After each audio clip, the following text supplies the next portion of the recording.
Yesterday we were talking about eliminating wasteful producing, and we overproduce on the thoughts, right? Overproducing on thoughts, and I wanted to continue that today. But first off, we'll get this out the way. Uh, the business side of it, of the seven mudas, excessive or excess processing is something that we need to eliminate in business. Let me get rid of this. Got my favorite water. Got my favorite people. Boom, kampai. So, this is where in business, the focus is on the products. As we focus on this product, or the production of the things that we make gets overlooked. We cut corners. We do things that we're trying to save time and money, right? So we overlook some of the steps in the process trying to get it out. And as you do that, you come with a completed product, you offer it to the customer, and it comes back because it has flaws. So we have to repair those things. And instead of getting it right the first time with a complete, good product, it comes back with defects, and then we have to fix it or replace it, and that's costing us even more time and money when we could have avoided that altogether. So somewhere in the production, something's being amiss or overlooked or not even inspected, and those cutting the corners cost you time and money because you got to go back and either pay those same people the more time to repair it, or pay a whole different group of people to repair it, and then offer it back to the customer at the cost to you. So if you cut that out, do it right the first time, then you don't have to really, you can save time and money, really. That's excess processing. But like I said, today in our personal lives, as we look at excess processing, I want to continue on from last episode, the overproducing on thoughts. The more we thinking about so much, and where it actually starts to hinder or delay us from actually taking action on the things that we want to do. So that was yesterday. So today, excess processing kind of comes from that, or leads to it. It leads to it. So really, like, today should have been before yesterday, because the excess processing leads to the overproducing of thoughts. Okay, and the excess processing is coming from information overload. There's so much out there, so much given to us, that we tend to think about anything and everything. And with all of these things, we end up exploding our brains, and we don't do anything. We take in all this information daily, and it's so much that we don't do anything. I have so many books, and I read most of them. I've read most of them, and then it's so much that half of the stuff I don't remember, or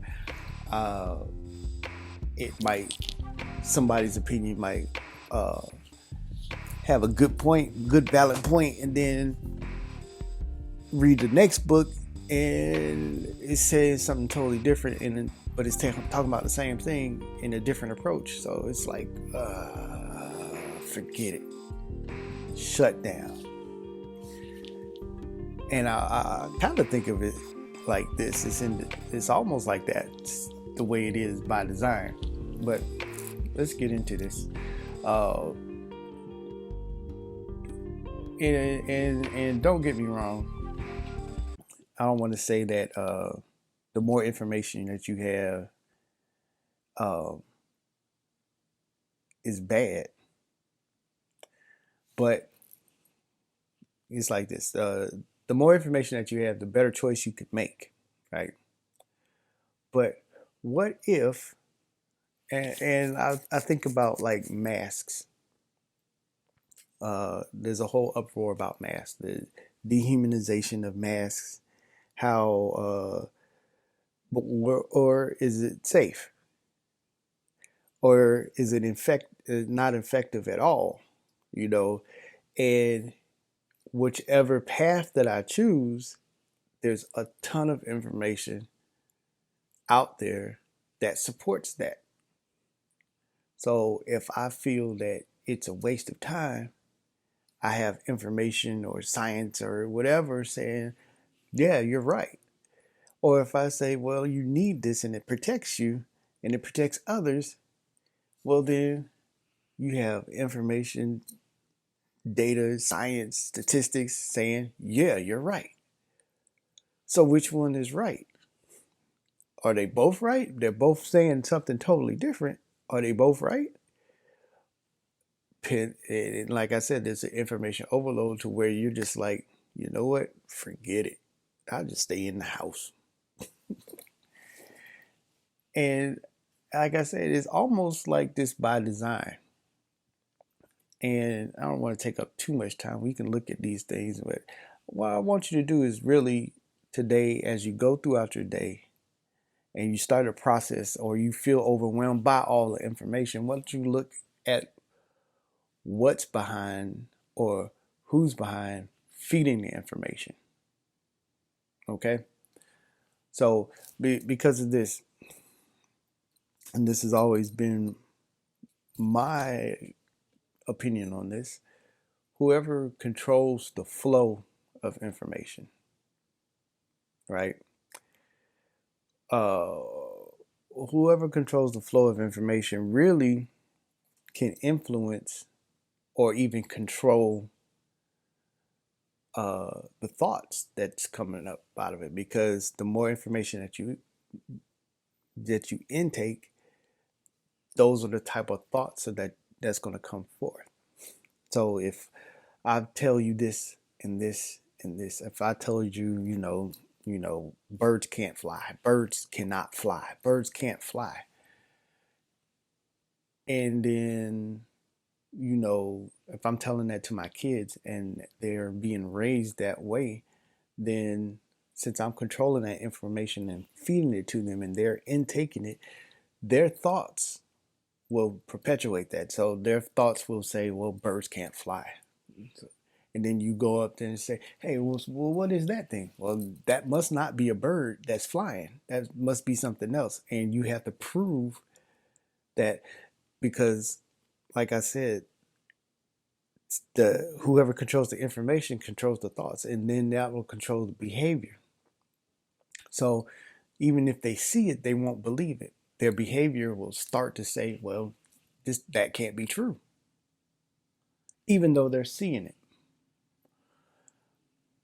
Same goes for anything and everything. Who's ever controlling the information? If I'm saying smoking is good, and you think about all the movies back in the day, like back in the 50s and 60s, like you have all the movies, the females and the males would smoke like in the house, talking to each other.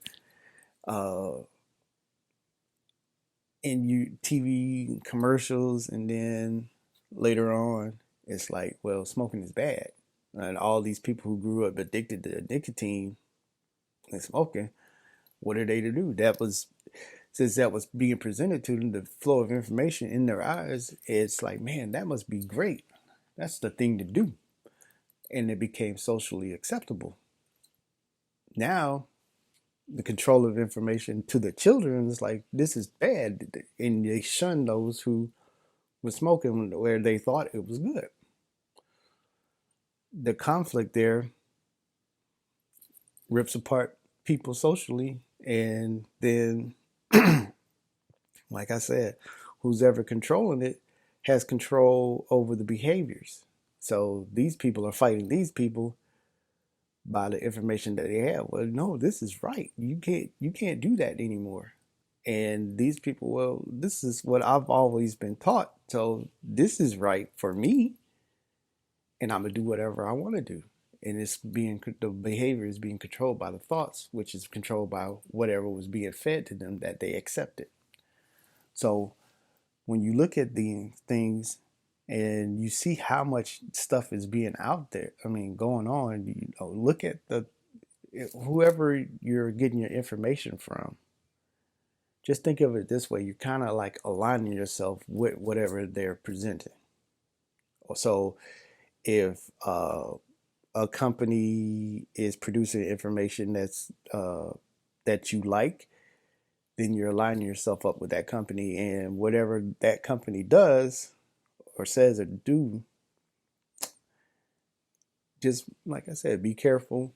Look at what they're standing for, because on down the line, if you keep getting your information from that one source, then you align yourself with that. So if that company is doing positive, good things, then you'll probably have positive, good thoughts and positive, good behavior, aligning yourselves with that whole movement. And on the flip side, same thing. If it's not positive, or it's militant or violent, then you'll probably end up militant and violent, and whoever's in control of the information, you're going to align yourselves with them, and that will control the behavior. So choose wisely on the information that you receive. And with that being said, I have information that you are great, and it's always good to be in the presence of greatness. Right? Love you very much. Have a great, awesome day. Kampai.